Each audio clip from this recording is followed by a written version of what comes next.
about the Soviet skies? Into which period? Well, of the period of the Rosenbergs, today, the Rosenbergs are very sentimentalized. They're considered saints by, I think, a considerable portion of the population, those who remember them. The thing is about the Rosenbergs,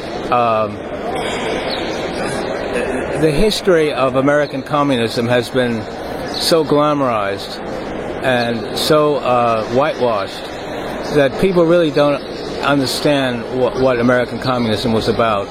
They think that American communists were in the vanguard in terms of civil rights, human brotherhood, peace, and there are little tidbits of truth in all this, because American communists were put their bodies on the line for the civil rights movement at a very early stage. But the goal was always something else, which was the interest of the Soviet Union.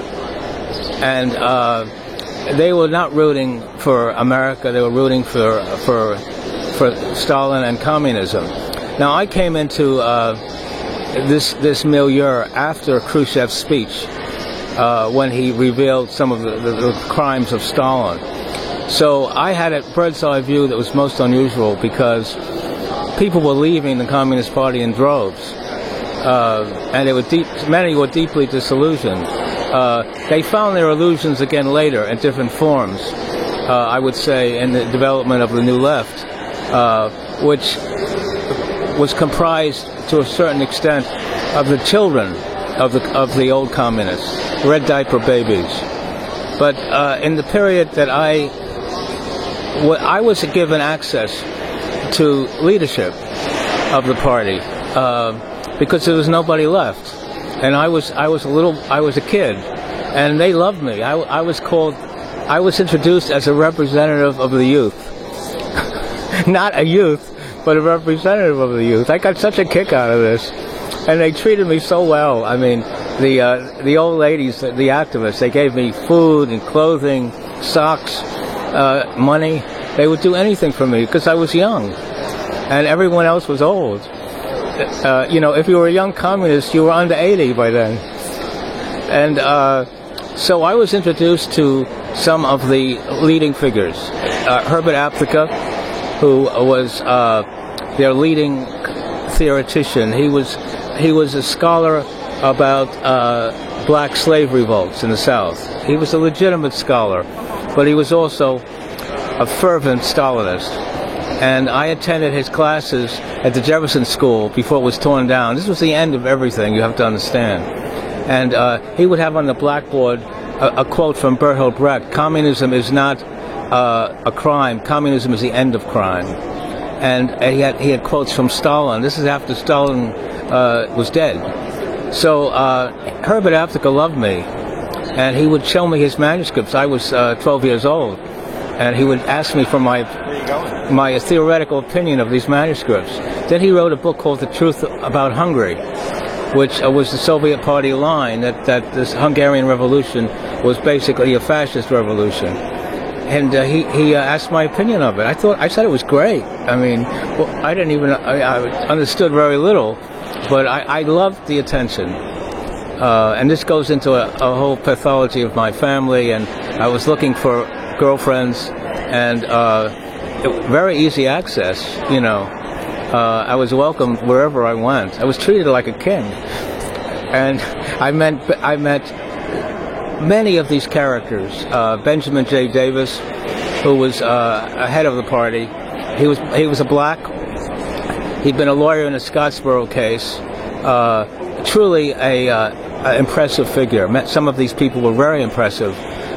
Lost souls, because they had given their souls over to communism.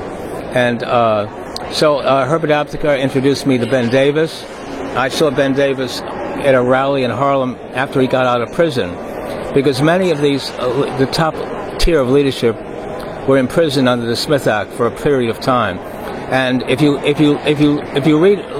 read left-wing historians, that period was akin to the Gulag. in the Soviet Union or the Nazi concentration camps, although in reality there were people who served brief prison sentences, but there's absolutely no parallel to what was going on, in the communist world. So this all leads up to my interest in the Rosenberg case, which intensified as I got older. By the way, to give you another example of how the communists regarded the Soviet Union, Elizabeth Gurley Flynn, who was a legendary communist, referred to Stalin as the new Moses. And they weren't kidding. They were not kidding. This is really how they saw things. So that was my early experience. And 20 years later, about 1980, I decided I wanted to write about this.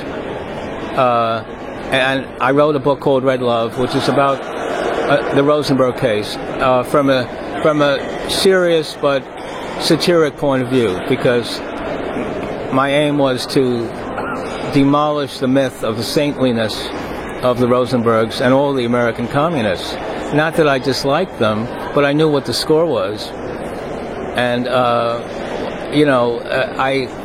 they were part of this Hate America campaign that was so cleverly manipulated by the communists, because the Rosenberg case occurred at the same time as the anti-Semitic trials in Czechoslovakia, the Rudolf Slansky trials, Stalin's rampant anti-Semitism.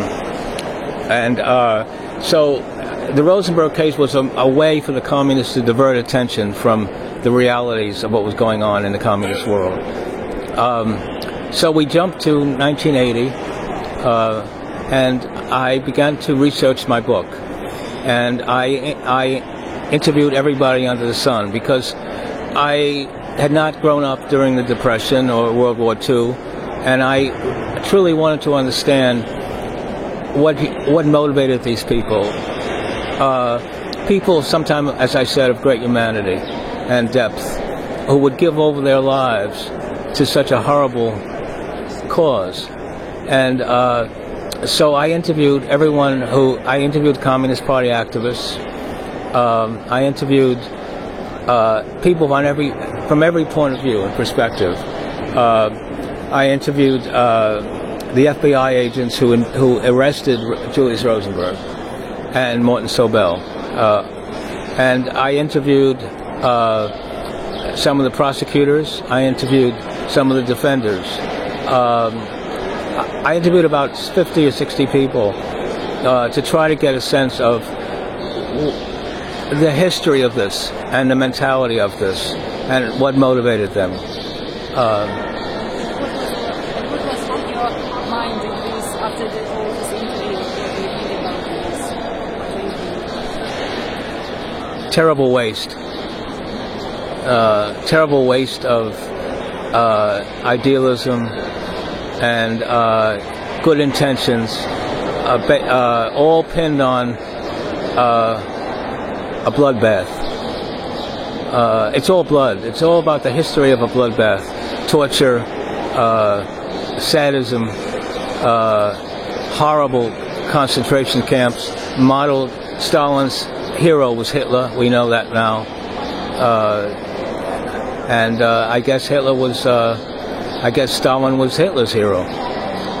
But But you spoke with people who connected, for example, with spies, with representatives. What does they say about that people? Was they so terrible? What were the Soviet people in America? well, I wrote in my novel Red Love, which is about the Rosenberg case, as I said. They would. Of course, I invented, not to a certain extent, although it was all based on reality, on my interviews. But I had the pickets have signs that said about the Rosenbergs, whatever they did, they didn't do it.